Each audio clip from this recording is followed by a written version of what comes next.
Salut, salut. Donc on attend beaucoup du combat de Christian Mbili ce soir. C'est vrai que beaucoup de gens le refusent, on l'a vu notamment avec Pacheco sur ses histoires de date et aussi Iglesias. Et là, face à Soulecki, je pense que c'est son meilleur adversaire. Meilleur que Derevyanchenko, parce que lui était en fin de carrière, il avait 39 ans, il faisait des poids moyens, il était blessé.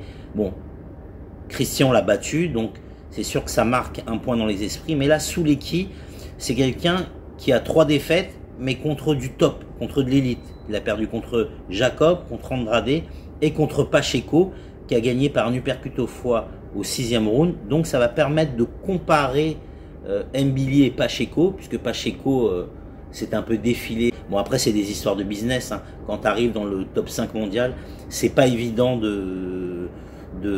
d'accepter les combats ou pas, parce que tu n'es pas le seul à décider.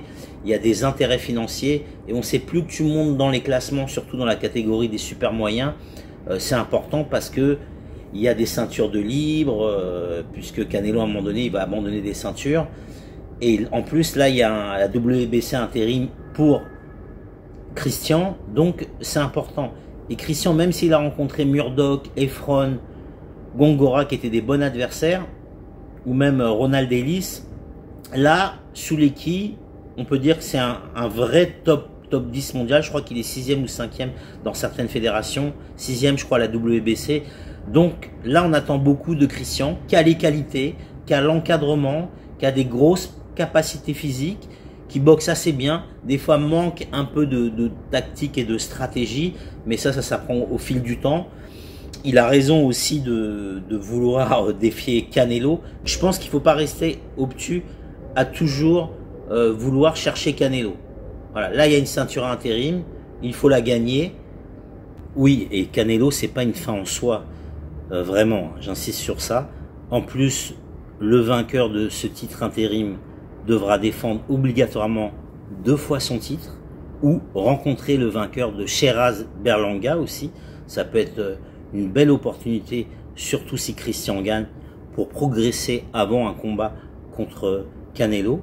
Donc ça c'est vraiment à tenir compte dans son choix de carrière, mais là on n'en est pas là. Il doit régler l'énigme Soulecki, donc il y aura beaucoup de pression sur ses épaules avant le combat pour lui et pour son promoteur. Il y aura en plus d'autres Français au programme. Soulecki reste un très bon adversaire, même si je pense que Christian est au-dessus.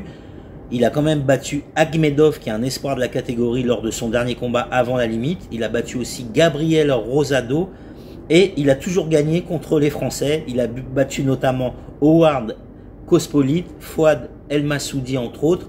Donc voilà, Soulecki a certes perdu contre Pacheco, mais lors de son dernier combat, il a quand même battu Ali Akhmedov, un espoir de la catégorie, en créant la surprise, en le battant avant la limite.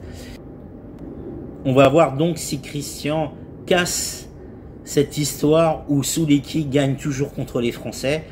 En tout cas, bonne chance à lui. Dites-moi vous en commentaire qu'est-ce que vous pensez de ce combat, et surtout en cas de victoire, qui vous voyez contre Christian Mbili. Merci à tous de m'avoir écouté.